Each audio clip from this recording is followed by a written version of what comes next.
Media వారికి నమస్కారాలు. మరి ఈ మీడియా సమావేశానికి ముఖ్య ఉద్దేశం రాష్ట్ర కార్యదర్శి కమ్యూనిస్టు పార్టీ రామకృష్ణ గారు వచ్చి మా ఎమ్మెల్యే దగ్గుపాటి ప్రసాద్ అన్న గారికి మన రాష్ట్ర ముఖ్యమంత్రి చంద్రబాబు నాయుడు గారికి అవాకులు చవాకులు మాట్లాడడం చాలా బాధాకరం.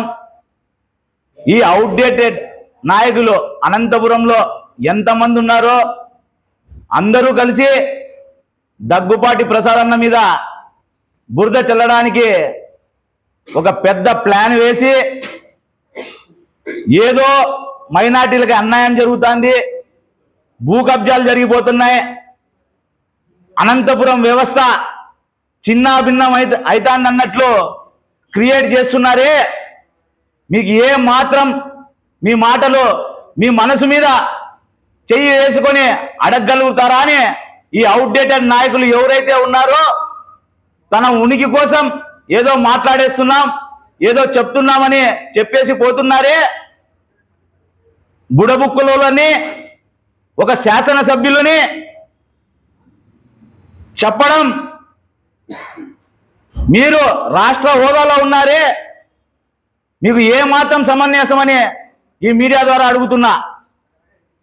బుడబుక్కలోళ్ళు అంటే అంత తక్కువగా ఉన్నారా ఈ ఊర్లో అని మీకు తెలుసా? మీకు స్క్రిప్ట్ ఇచ్చిన వాళ్ళు చెప్పినారా మీకు? నేను ఈ సమావేశం ద్వారా అడుగుతున్నా. బుడబుక్కలోళ్ళకి 100 ఎకరాలు ఉన్నాయి ఈ అనంతపురం నగరంలో. మీరు తెలుసుకోండి. ఒక స్క్రిప్ట్ తీసుకునేటప్పుడు ఎవరు ఎంత ఆస్తుపరులు, ఎవరు ఎట్లున్నారనేది కనుక్కోవాలా. అదే పరంగా ఈ అనంతపురంలో ఈ అవుట్డేటెడ్ నాయకులు ఎవరైతే ఉన్నారో వాళ్ళు ఎలా క్రియేట్ చేస్తున్నారంటే, ఒక 2 ఆడోళ్ళు వంతెన కోసం, నీళ్ళ వంతెన కోసం, బిందెల కోసం కొట్లాడినా మా దగ్గుపాటి ప్రసాదానికి సంబంధం అన్నట్లు మాట్లాడుతున్నారు. నేను ఇప్పటి వరకు అడుగుతున్నా, బియ్యం అన్నారు, బ్రాండీ షాపులు అన్నారు, ల్యాండ్ని కబ్జా చేస్తున్నారు. ఏ విషయమైనా మీరు నిరూపించగలిగారా అని నేను అడుగుతున్నా.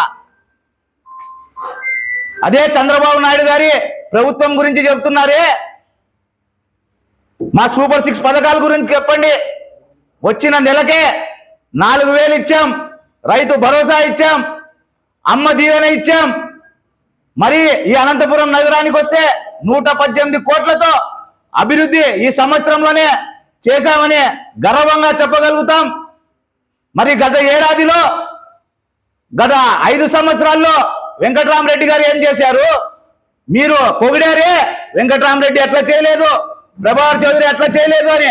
వాళ్ళు ఇచ్చిన స్క్రిప్ట్ వచ్చి మా దగ్గుపాటి ప్రసాద్ అన్న మీద మీరు రుద్దడం ఏ మాత్రం సమంజసమని నేను తెలియజేసుకుంటూ, ఇంకోసారి దగ్గుపాటి ప్రసాద్ అన్న గురించి కానీ తెలుగుదేశం పార్టీ గురించి కానీ మాట్లాడితే తీవ్ర పరిణామాలు ఉంటాయని తెలియజేసుకుంటూ, నాకు ఈ అవకాశం ఇచ్చిన అందరికీ కృతజ్ఞతలు తెలుపుకుంటూ సెలవు తీసుకుంటున్నా.